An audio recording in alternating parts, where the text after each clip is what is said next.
So here's the easy way to move icons on your iPad's home screen. What you need to do is hold down one of the icons until the little menu appears and it says Edit Home Screen. So I'm going to tap that and you can see the icons start to wobble. So this means you can either remove them by tapping the minus symbol or you can just drag them around however you want to position them. So let's say that I want to take the translate icon, the app, and move it before travel. So everything kind of moves over to accommodate it and then you let go and it's there.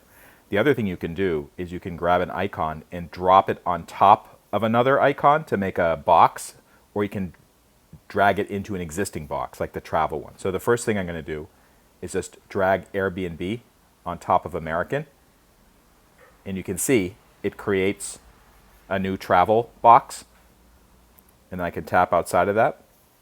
Now you can see I actually have two boxes marked travel. So what I'm going to do is I'm going to take the first travel box, open that up. I'm going to grab the TripAdvisor icon with my finger, hold it, drag it outside of the box, and then drag it into the new travel box. And you can see that the new travel box kind of moves over to accommodate it. Once you're done, just tap outside of the box and then tap again, and you're good to go.